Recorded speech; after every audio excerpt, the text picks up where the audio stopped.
Welcome to Newswatch.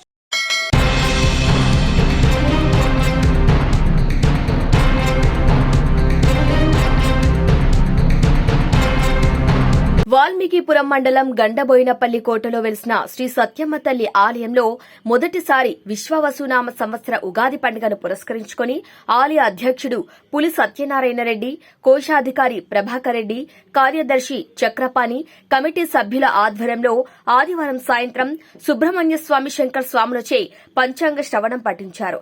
అధిక సంఖ్యలో హాజరైన అమ్మవారి భక్తులు, గ్రామ ప్రజలు భక్తి శ్రద్దలతో అమ్మవారిని దర్శించుకుని తీర్థ ప్రసాదాలు స్వీకరించి పంచాంగ శ్రవణాన్ని శ్రద్దగా ఆలకించారు. ఇక షడ్రుచుల ఉగాది పచ్చళ్లను భక్తులందరికీ పంపిణీ చేశారు. ఆలయంలో మొదటిసారిగా పంచాంగ శ్రవణం చేయడంతో అధిక సంఖ్యలో గ్రామ ప్రజలతో పాటు చుట్టుపక్కల మండలాల నుండి కూడా భక్తులు ఆలయానికి వచ్చి అమ్మవారిని దర్శించుకున్నారు. ఈ సందర్భంగా ఆలయ అధ్యక్షుడు పులి సత్యనారాయణ రెడ్డి, ప్రభాకర్ రెడ్డి, చక్రపాణి మాట్లాడుతూ మొదటిసారి శ్రీ సత్యమ్మ తల్లి ఆలయంలో ఉగాది పంచాంగ శ్రవణంకు భక్తుల నుండి విశేష స్పందన లభించిందని, లోక కళ్యాణం కొరకు ఆలయ అభివృద్ది కోసం లోకం సుభిక్షంగా ఉండటానికి, పంటలు బాగా పండి దేశం సస్యశ్యామలంగా ఉండటానికి పంచాంగ శ్రవణం ఎంతగానో ఉపయోగపడుతుందని అన్నారు. ఈ కార్యక్రమంలో ఆలయ కమిటీ సభ్యులు ప్రకృతిక వ్యవసాయ రైతు రాజశేఖర్ రెడ్డి, గంగిరెడ్డి, జయరామరెడ్డి, ఆలయ అర్చకులు ఉత్తన్న, శేఖర్ రెడ్డి, గ్రామ ప్రజలు అధిక సంఖ్యలో పాల్గొన్నారు.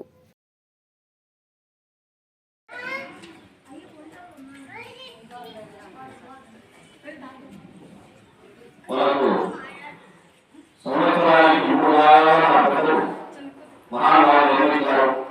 తొలి వారం అంటే సంవత్సరంలో మన 12 మాసాలు వస్తే 4 మాసాలు భాగంగా ప్రథమ భాగం, ద్వితీయ భాగం, తృతీయ భాగం ఉద్దేశించారు. దాంట్లో సహాయపడతారు. కుటుంబంలో సభ్యులందరికీ వాటిని అన్ని రకాల పద్ధతులను పొందుతారు. పెద్దల నుంచి ఇబ్బందులు ఉంటాయి. తీర్థయాత్రలు, దూర ప్రయాణం అవకాశం చేసేవారికి కొన్ని కుటుంబ సభ్యులు మద్దతు కానీ ఈ సందర్భంలో కుటుంబంలో కొన్ని సమస్యలు ఈ వారికి శ్రీ భారత స్థానంలో ప్రస్తుతం ఏకాధికారంలో సంచారం అవుతుంది.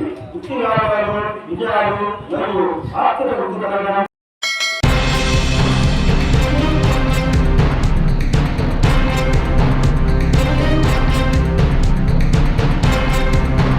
డాక్టర్ బిఆర్ అంబేద్కర్ కోనసీమ జిల్లా రామచంద్రపురం నియోజకవర్గంలో నియోజకవర్గ స్థాయిలో పాస్టర్స్ జాయింట్ యాక్షన్ కమిటీ ఆధ్వర్యంలో శాంతి ర్యాలీ నిర్వహించారు. పాస్టర్ ప్రవీణ్ పగడాల మరణంపై పోస్టుమార్టం రిపోర్టు వెంటనే విడుదల చేయాలని, సీబీఐ దర్యాప్తు చేయాలని, న్యాయం జరగాలని శాంతి ర్యాలీ నిర్వహించి డీఎస్పీ, సీఐ, ఆర్డీఓలకు వినతి పత్రాన్ని అందించారు.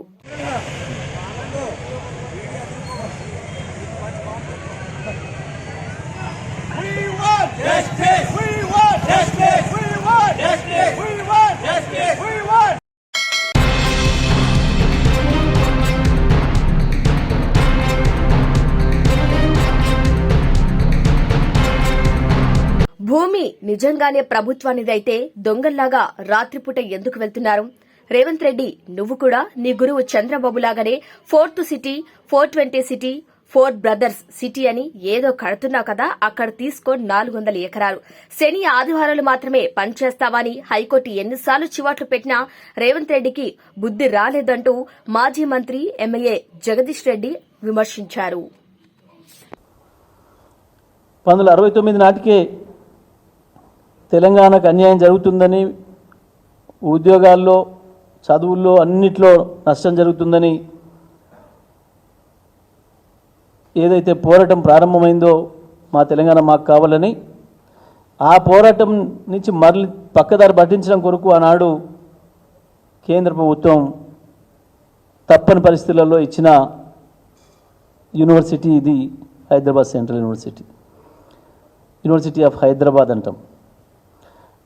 దురదృష్టం ఏంటంటే ఏ ఉద్యమ ఫలితంగా, విద్యార్థి ఉద్యమ ఫలితంగా వాళ్ళు సాధించుకున్నారో ఇవాళ మళ్ళీ అదే యూనివర్సిటీని కాపాడుకోవడం కొరకు మరొకసారి ఆ విద్యార్థులు త్యాగాలకు పాల్పడాల్సిన పరిస్థితి వచ్చింది.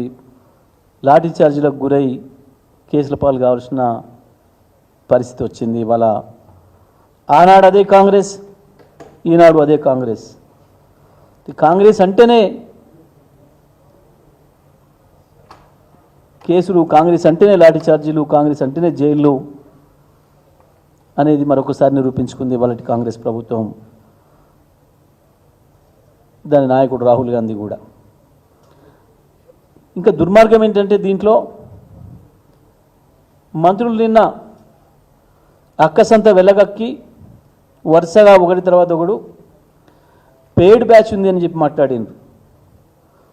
విద్యార్థుల్ని అవమానించే పద్ధతుల్లో మిమ్మల్ని అందరం ఎక్కించిన విద్యార్థి యువతను వెక్కిరించే పద్ధతుల్లో, హేళన చేసే పద్ధతుల్లో, అవమానపరిచే పద్ధతుల్లో పెయిడ్ బ్యాచ్ అని మాట్లాడారు. పెయిడ్ బ్యాచ్లు ఈ రకంగా లాఠీ చార్జీలు, దెబ్బలు తిని కేసులను ఎదుర్కొని జైలు పాలవుతారా? విద్యార్థులు పేమెంట్లకు లొంగిపోతారా? ఇదా మీ సంస్కారం? ముఖ్యమంత్రి, మంత్రుల సంస్కారం గిదా? విద్యార్థుల గురించి మాట్లాడేటప్పుడు, విద్యార్థుల గురించి ప్రస్తావించేటప్పుడు మీరు మాట్లాడే మాటలు గివే. నిజమే, పెయిడ్ బ్యాచ్ ఎవరు? మీరు ముఖ్యమంత్రి, మంత్రులు. మీరు పెయిడ్ బ్యాచ్ అనే విషయాన్ని మీరే బహిరంగంగా చెప్పుకున్నారు 100 సార్లు. రేవంత్ రెడ్డి పిసిసి పదవి మొదలైంది పేమెంట్తోనే వచ్చింది అనే విషయాన్ని మీ దాంట్లో ఉన్న ఎమ్మెల్యేలే మాట్లాడినారు ఆనాడు. మంత్రి పదవి కావాలంటే ఇంత పేమెంట్ చేసి రావాలి అని చెప్పి మీరే చెప్తున్నారు. మంత్రి పదవి కావాలంటే మూట తీసుకొని ఢిల్లీ పోవాలనే మాట మీరే చెప్తున్నారు. పేమెంట్లు ఇచ్చి సీట్లు తెచ్చుకున్నది మీరు, పేమెంట్లు ఇచ్చి మంత్రి పదవులు తెచ్చుకున్నది మీరు. మళ్ళీ ప్రజలకి ఇవ్వాల్సి వస్తే పేమెంట్ తీసుకొని ఇస్తున్నది మీరు. పనిచేసిన కాంట్రాక్టర్లకు పైసలు ఇవ్వాల్సి వస్తే పేమెంట్ తీసుకొని పనిచేస్తున్నది మీరు. పేమెంట్ ఇచ్చి తెచ్చుకోవడం, పేమెంట్ తీసుకొని ఇవ్వడం అనేది మీకు మాత్రమే అలవాటు.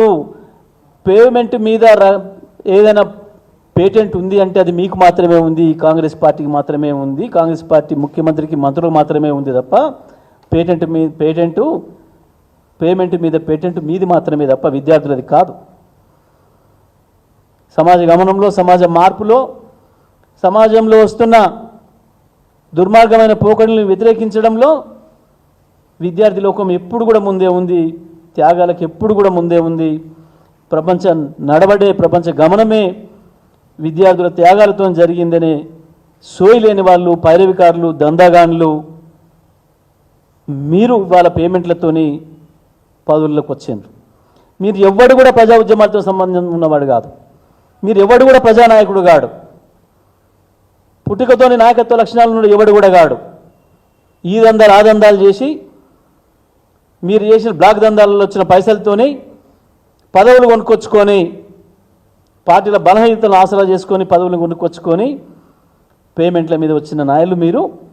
విద్యార్థుల్ని పేమెంట్ల మీద పనిచేస్తున్నారు అనే దుర్మార్గమైన మాటలు మాట్లాడుతున్నారు. ఇది కేవలం మీకు కాంగ్రెస్ పార్టీ ముఖ్యమంత్రి నుంచి మంత్రుల వరకు మీకు వర్తిస్తే తప్ప పేమెంట్ మీద పనిచేసేది, పేమెంట్ల మీద పదవులు తెచ్చుకునేది అది విద్యార్థులకు వర్తించదు. విద్యార్థులు ఎటువంటి పోరాటాలకైనా వెనుకాడరు. వాళ్ళు నమ్మిన దాని కొరకు, నమ్మిన సిద్ధాంతం కొరకు, సమాజ శ్రేయస్సు కొరకు, సమాజ మార్పు కొరకు ప్రాణత్యాగాలే అలవాటు తప్ప విద్యార్థులకు పేమెంట్ తీసుకునే అలవాటు లేదు. కేవలం పేమెంట్కు అలవాటు పడ్డ వాళ్ళు మాత్రమే ఇటువంటి మాట్లాడతారు తప్ప ఇంకోటి ఎవడు మాట్లాడలేడు. ఇంత అవమానకరంగా విద్యార్థుల గురించి మాట్లాడడం అనేది అసలు ఏం జరుగుతుంది? వాళ్ళు అక్కడ దేని కొరకు మాట్లాడుతున్నారు? పేమెంట్ మీదనే కనుక నువ్వు అన్న నిజమైతే మరి మీ కార్తీ చిదంబరం ఆయన కూడా పెట్టిండు, నేను హెచ్సియు విద్యార్థులకు మద్దతుగా ఉన్నా, అక్కడ దాన్ని ఆపండి, ఆ దాష్టికాన్ని ఆపండి, ఆ వన్యప్రాణుల్ని సంహరించడం ఆపండి అని చెప్పి పెట్టిండు.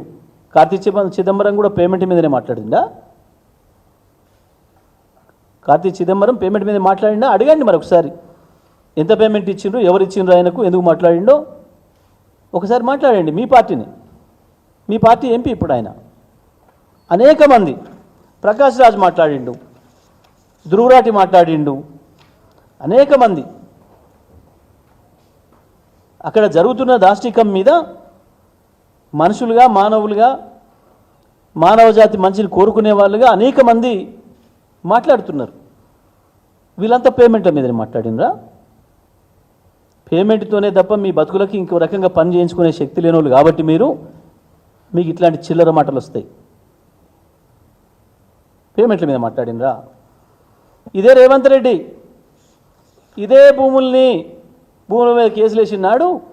మా నాయకుడు చంద్రబాబు నాయుడు ఒక మంచి పని చేద్దామని భూములు ఇస్తే వీళ్ళంతా కుట్రతో కేసులు ఇస్తాడని మాట్లాడండి. ఆయన స్టేట్మెంటే ఇది, అధికార ప్రతినిధిగా 2012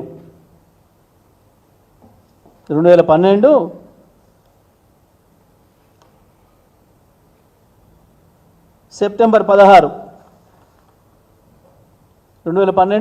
16 నాడు వచ్చింది.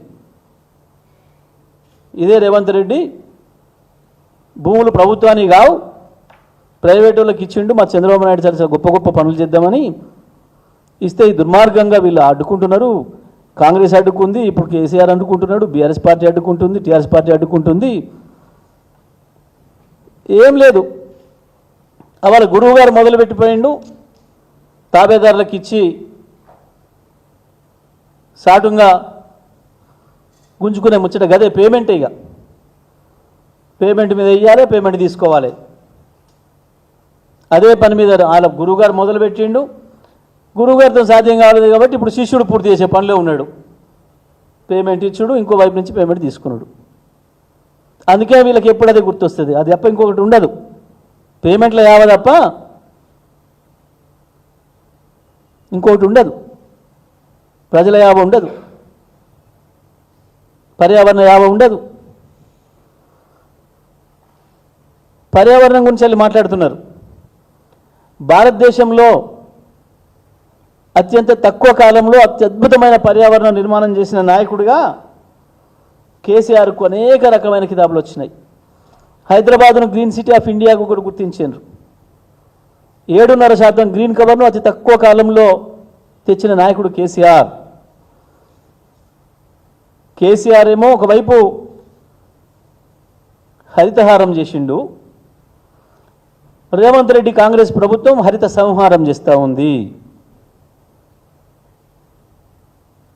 కేసీఆర్ హరితహారం చేస్తే కాంగ్రెస్ హరిత సంహారం చేస్తూ ఉంది. కేసీఆర్ వన సంరక్షణ చేస్తే రేవంత్ రెడ్డి అండ్ గ్యాంగ్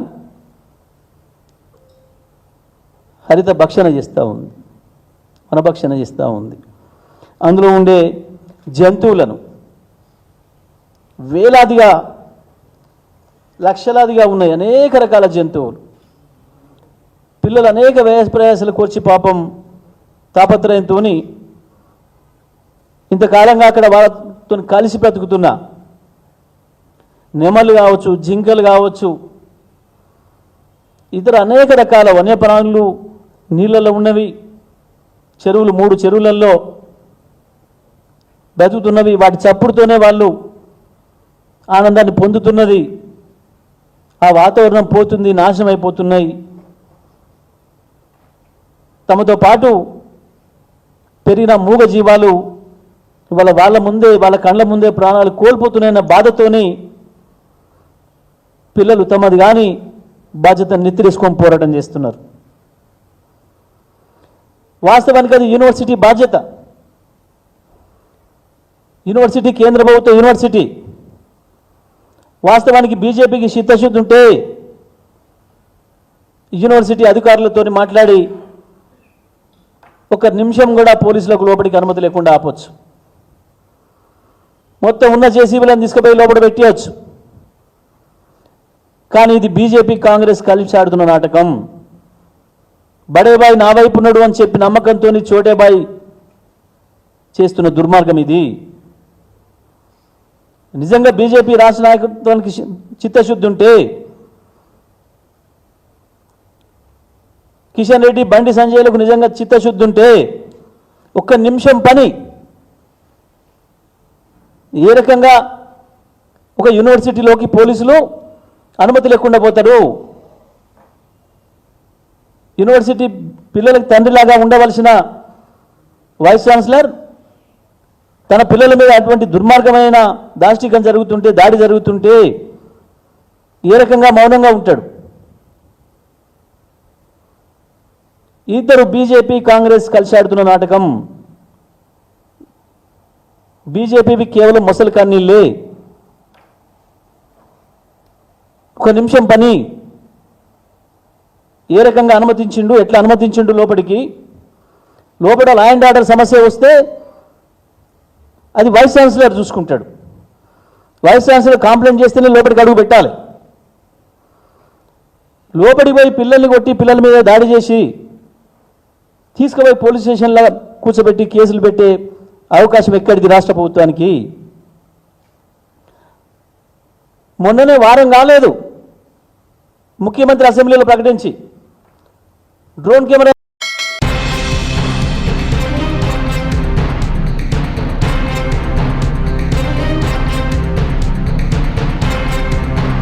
బీహార్ మాజీ సీఎం ఆర్జేడీ అధినేత లాలూ ప్రసాద్ యాదవ్ ఆరోగ్యం మరింత క్షీణించింది. దీంతో హుటాహుటిన ఢిల్లీకి తరలించారు. ఇక లాలూ కొంతకాలంగా హై బ్లడ్ షుగర్ తో బాధపడుతున్నారు. పాట్నాలో వైద్య పరీక్షలు చేయించారు, కానీ ఆయన ఆరోగ్యం మెరుగుపడలేదు. ఇక 2022లో లాలూ కిడ్నీ మార్పిడి, 2024లో యాంజియోప్లాస్టీ చేయించుకున్నారు. ఇక 2014లో లాలూకు ఓపెన్ హార్ట్ సర్జరీ జరిగింది.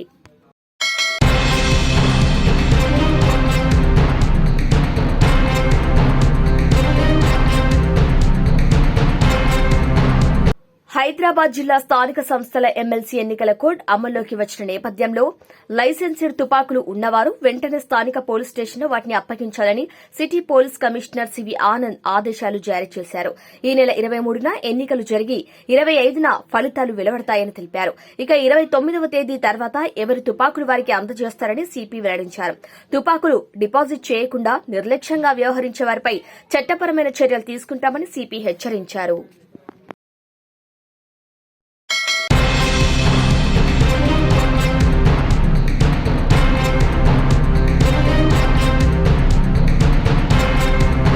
గద్వాల జిల్లా కేంద్రంలోని హరిత హోటల్ నందు ఇరిగేషన్ సబ్ డివిజన్ 3 సహాయక కార్యనిర్వాహక ఇంజనీర్ ఎగ్జిక్యూటివ్ అయినటువంటి గౌని వెంకట్రామరెడ్డి పదవి విరమణ మహోత్సవ వేడుకల్లో గద్వాల ఎమ్మెల్యే శ్రీ బండ్ల కృష్ణమోహన్ రెడ్డి హాజరయ్యారు.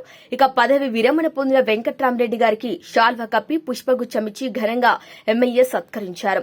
ఇక ఎమ్మెల్యే మాట్లాడుతూ ప్రతి ఉద్యోగి జీవితంలో పదవి విరమణ సర్వసాధారణమైందన్నారు.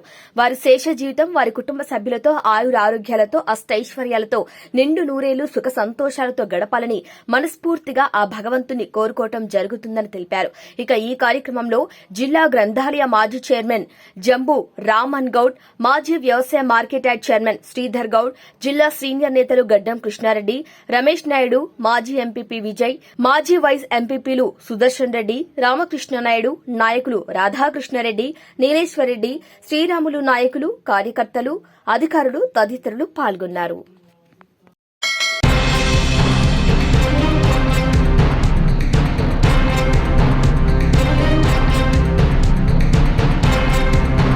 హెచ్సీఏ భూముల వివాదంపై తెలంగాణ హైకోర్టు కీలక ప్రకటన చేసింది.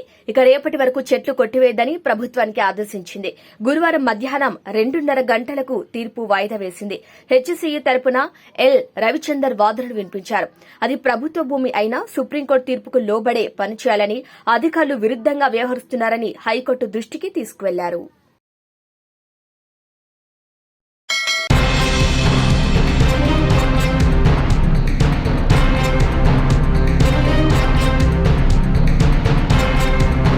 కడప జిల్లా బద్వేల్ మండలం కోనసముద్రం గ్రామ పొలాల సమీపంలో బావిలో పడి వ్యక్తి అనుమానాస్పదంగా మృతి చెందడం జరిగింది. ఇక వివరాల్లోకి వెళ్తే బ్రహ్మంగారి మఠం మండల పరిధిలోని రేకులకుంట పంచాయతీ టి రామపురం గ్రామానికి చెందిన నాగిపోవు హృదయరాజ్ గొర్రెల కాపరిగా వెళ్లి బావిలో పడి అనుమానాస్పదంగా మృతి చెందడం జరిగింది. ఇక ఈ విషయం తెలుసుకున్న కుటుంబ సభ్యులు హుటాహుటిన సంఘటనా స్థలానికి చేరుకుని బద్వేల్ పోలీసులకు సమాచారం ఇవ్వడంతో ఘటనా స్థలానికి చేరుకున్న బద్వేల్ రూరల్ ఏఎస్ఐ చంద్రమౌళి వారి సిబ్బందితో కలిసి మృతదేహాన్ని బావిలో నుండి వెలికితీసి పోస్టుమార్టం నిమిత్తం బద్వేల్ ప్రభుత్వ ఆసుపత్రికి తరలించడం జరిగింది. ఈ ఘటనపై కేసు నమోదు చేసి విచారిస్తున్నట్లు ఏఎస్ఐ చంద్రమౌళి తెలిపారు. దీంతో హృదయరాజ్ మృతితో టి రామపురం గ్రామంలో విషాద ఛాయలు అలుముకున్నాయి.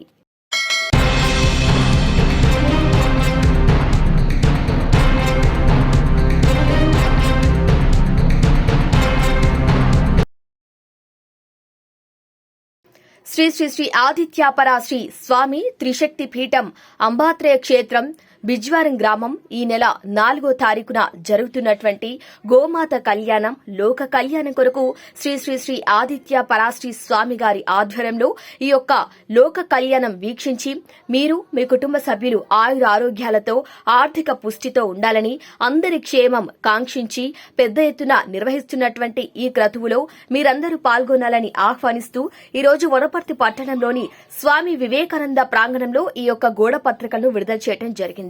ఇక ఈ కార్యక్రమంలో కార్యక్రమ సమన్వయకర్త పోచా రవీందర్ రెడ్డి, బీజేపీ రాష్ట్ర కార్యవర్గ సభ్యురెడ్డి వెంకట్రెడ్డి, ఆర్మీ రిటైర్డ్ వనపర్తి జిల్లా అధ్యక్షులు వెంకటేశ్వరరెడ్డి, వేణు కిషోర్, వనపర్తి జిల్లా రజక సంఘం అధ్యక్షుడు దాసరాజు నరేష్, కంది వెంకటరమణ, పిరమిడ్ ధ్యాన నిర్వాహకులు ఉమేష్ మరియు ఇక బిజ్వారం గ్రామం ఉట్కూరు మండలం నారాయణపేట జిల్లా గోమాత కళ్యాణానికి అమ్మవారి ఉపాసకులైనటువంటి శ్రీ శ్రీ శ్రీ ఆదిత్య పరాశ్రీ స్వామి గారితో పాటు మరెంతో మంది పీఠాధిపతులు, వేద పండితులు, అతిరథ మహారథులు ఎందరో పాల్గొనేటువంటి ఈ కార్యక్రమంలో ప్రతి ఒక్కరికి ఆహ్వానం పలుకుతున్నామన్నారు.